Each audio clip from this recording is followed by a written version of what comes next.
the usage of the PROCA, or the Prevention of Crime Act 1959, is completely not acceptable.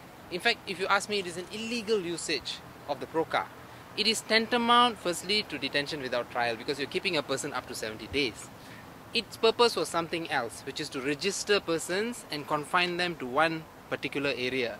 Okay, and the government cannot use that because Restricted Residence Act was repealed, and this is in a way similar to that particular act. Now, very simple. The 14-day period given under the CPC is adequate for the police to carry out investigation and cut down the crime rate. They don't have to rely on PROCA and detaining people, at random for up to 70 days. It's not necessary.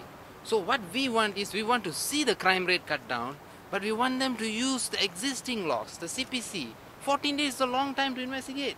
Why do you need 70 days? If you arrest the person, you investigate for 14 days, you don't find anything, you release him. Using the PROCA, if you ask me, is an attempt to punish people. They are punishing these people whom they are picking up and using the PROCA.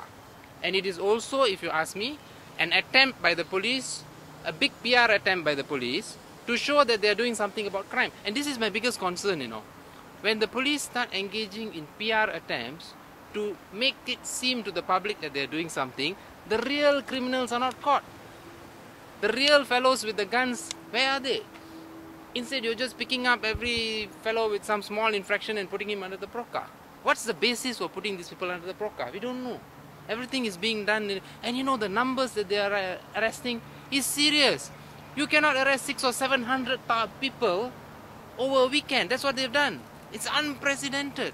And yet there's no hue and cry. 683 people over a weekend. What does this mean? It means random arrests. 200 over under PROCA. What does that mean? It's abuse of power.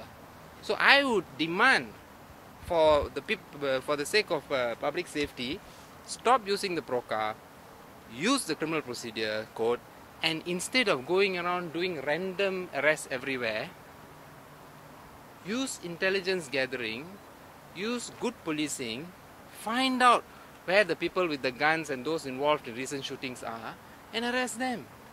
There's no need to go on some mass arrests. And the point about the PROCA is, it's not about them bringing to the court. It's about the fact that it allows such a long period of detention. And, it's so ridiculous. Under the ordinary CPC, a person arrested for murder can only be remanded for 14 days. But a person arrested for we do not know what, apparently gangsterism, can be remanded for up to 70 days. So that highlights the absurdity of it. And our concern is also, you say yes, you'll be brought to court, but looking at the provisions of PROCA, the magistrate is going to be a rubber stamp. We will have the magistrates rubber stamping, which is already happening.